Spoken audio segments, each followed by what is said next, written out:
Hello, this is Darren Pulsipher, Chief Solution Architect of Public Sector at Intel, and welcome to Embracing Digital Transformation, where we investigate effective change leveraging people, process, and technology. On today's episode, we're going to talk about insight creation in kickstarting our organization to become data-centric. Welcome, Sarah. This is our fifth session that we're talking about data-centric organizations. And today, insight creation, we're going to talk about tools. We're going to talk about data analytic tools. And also, we're going to understand a little bit more what machine learning really is and what it really isn't. So we'll try to debunk some myths around machine learning. So before we start debunking, let's go back a little bit. Last time we talked about the data pipeline. We talked about ingest, analyze, prepare, thank you. See, I'm still learning. I'm still an IT guy. Ingest, prepare, analyze, and act. Yeah. But we didn't tell you how to do any of that stuff. Today, we get to actually get our hands dirty a little bit and learn about the tools that we plug into that pipeline. So, all right, teach me. I'm teachable today. Okay, so let's start thinking about, what we are going to do with our data. And, what I mean is you always have to think about the end in mind. And in the last video, we talked about, a simple question about how many widgets, we will need to manufacture. And we kind of broke that down into a few different parts, customer demand, the current supply, and then also yield loss. So we broke that into a simple formula, but then we started asking kind of where does this data come from? How do we put this together so that we can estimate the amount of widgets we have? And we looked at the complexity about that. So, part of the whole concept of, the data pipeline is how do we need to take that data from the raw form and convert that into insights. So a lot of the time, what you hear about 80% or 90% of a data scientist's work is actually going through the prepare stage. So they're looking at, where's this data coming from? How do I store it? How do I need to get it to a point where I can combine that data? How do I need to combine it?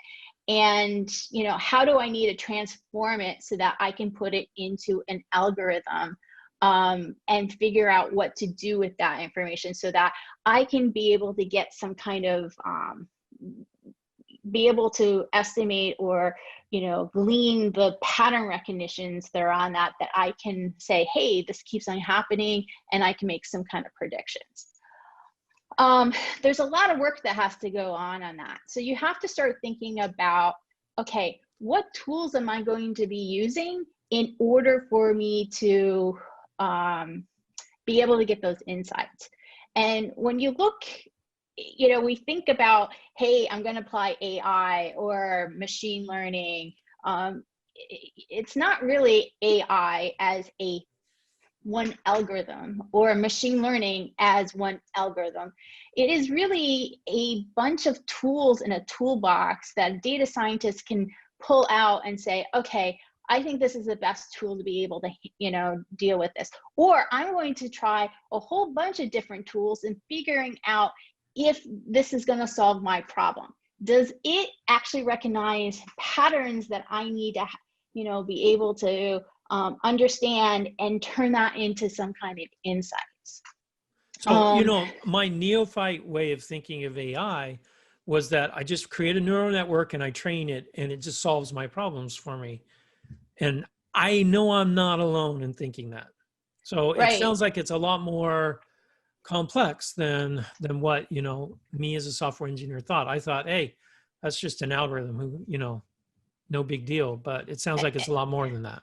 It's a lot more than that. An algorithm is not going to tell you how many widgets are going to be able to manufacture. One algorithm is not going to be able to break down and say, hey, I have this many requests from customers coming in. I already have this supply and I have this yield. that actually is going to, what I'm going to be showing to you today is that it's really a blend of workloads that are targeted to be able to support those questions, and being able to figure out where are the different sources that can help us give better clarity on what could be happening. So, you know, you have to look at it, data analytics. You know, there's so many different ways you can break this up, and it's really hard to, because they're very much overlapping. And if you can see the petal that I have, this kind of gives, this is something that a colleague and I created here at Intel, just to give an idea of the complexity of the tools in the data scientist toolbox. And just to let you know, not everyone's experts in everything. Like there's a few of these I couldn't even explain because I don't have a background in. So this also kind of reiterates that, you know, data science is a team sport. People have different specialties. Like my background is statistics. So designs, experiments, reliability, and machine learning and simulations, I have backgrounds in. I can talk about that. And maybe a little bit optimization. Some of these other areas I haven't had exposure to, and I have worked with other colleagues who are experts in that. So, you know, so it's very much like in an IT organization, right? You've got network engineers. You don't take your network engineer and drop them on a storage architecture or a compute architecture, or you don't take a systems engineer and tell them to program a web interface. There's different disciplines, different tools. I get it. That makes sense to me. So you really want to be able to look, you know, you need to have somebody who's can help you, you know, think about what questions you want to have. This is really going back to the business value, and being able to break this down and figuring out what are the, you know, the backgrounds that you need to be able to solve this. So this is one of the big complexities around analytics is, you know, they say talent. Well, you know, if you go hire a deep learning engineer that, you know, specializes around image recognition, they're not going to necessarily be able to solve your yield analysis. They might be able to detect, you know, put a system together to be able to detect defects, but no, you know, which could be of value to know if you have a defect or not, but that doesn't solve the problem of your yield loss. It answers one question in the multitude of questions you could be asking in that manufacturing line.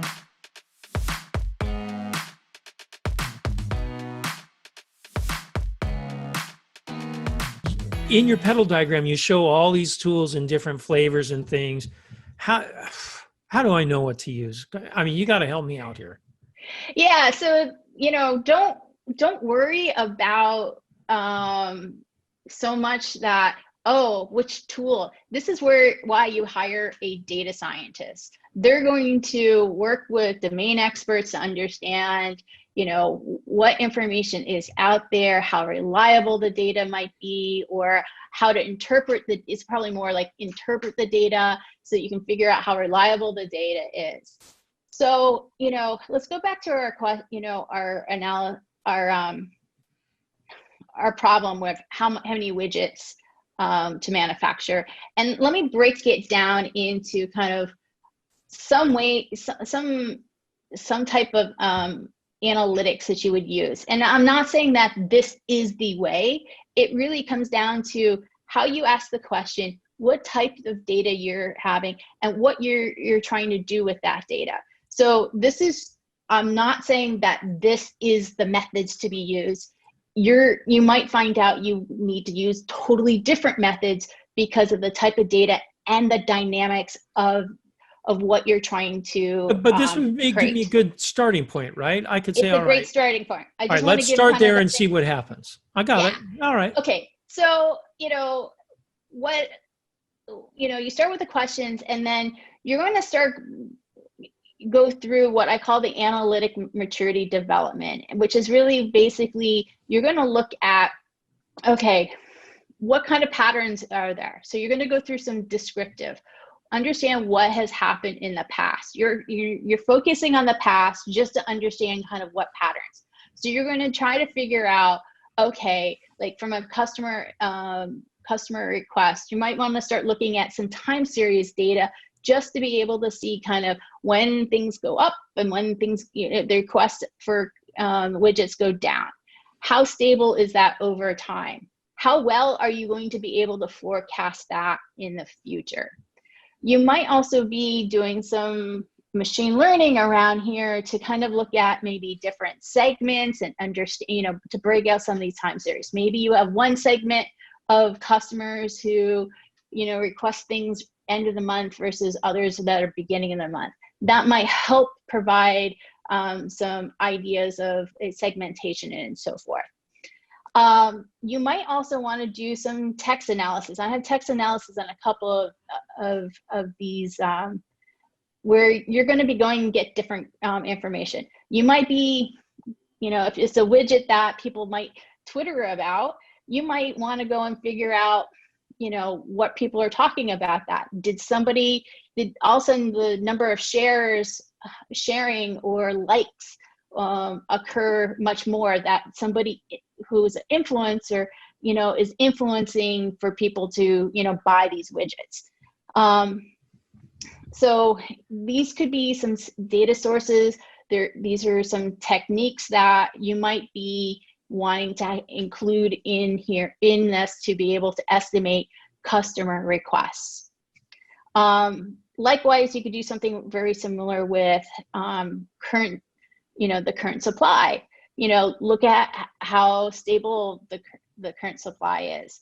How well do you understand the system dynamics of being able to go out? So you might have customer requests, but you might also have a supply going on, and you need to understand kind of how does your current supply get absorbed into the market on that. So there might be some system dynamics that you might need to go and be able to understand. This is something, again, a machine would never be able to do. This is a human has to go in and figure out and understand and kind of program or incorporate this knowledge into the way that you do your analytics. And that can only be done by a human, not necessarily from a machine or an algorithm. Likewise, there might be some other types of machine learning patterns that you want to get out that give you some ideas of some insights. So you might do some unsupervised learning around here. Unsupervised learning is really looking at, are there different categories or segments out there that you're not aware of that behave totally different from each other? And then you can start looking at those and try to figure out, okay, what is happening in this, and how can you're basically breaking up into these categories and looking at the behaviors around that and trying to figure out, how can I exploit this so that I understand, or I can track better, you get the better resolution of what might be happening with these groups. Okay, so this is starting to make a lot more sense to me now. Depending on where my data is coming from, and depending on what I'm looking at in that data, I'm going to use a different tool. Yes. Understanding what the benefits are of each tool is the key. For example, I'm not going to use time series analysis to find to find yield loss by looking at images. It just doesn't make sense. Right. I'm going to use more of a neural network. I'm going to use machine learning to do something like that, real pattern recognition that way. Right. So this is starting to make sense. There's a big toolbox out there. So let's talk about yield loss, because this is where I think this is the hard part, right? For a lot of people. This is the hard part, and this is depending how complex your manufacturing is, and I've worked in automotive, food, and semiconductors, and some of them are less complex than others. Semiconductor probably being the most complex. All kind of manufacturing is complex, some more complex than others. And it's really understanding where the variation is coming from. The more variation in your manufacturing line, the more waste that can be occurring. So a lot of the machine learning is really trying to, just like I said in the current supply, you're looking at segmentations. Are there, days, certain behaviors of yield that occur? What are they? So you might have, again, clusters of different types of yields, and then being able to figure out, how do you quantify that and how do you predict that? And you could be using unsupervised, that's the being able to cluster, or be able to learn how to predict yield issues based on behaviors or features that are occurring within the manufacturing line.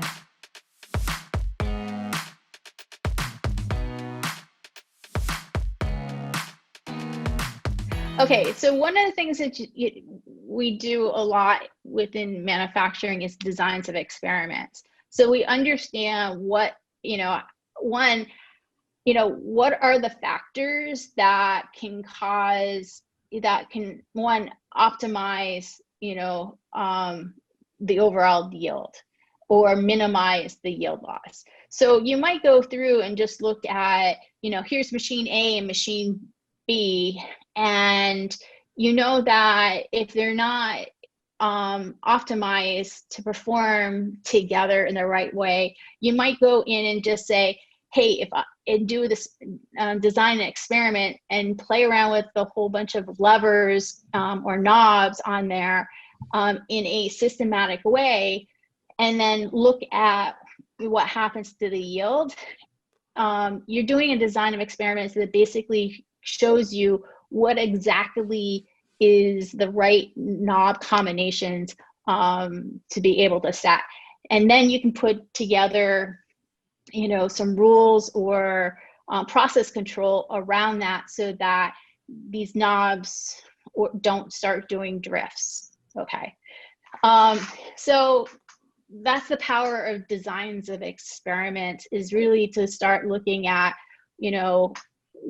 what is a really great way to be able to estimate causation on here.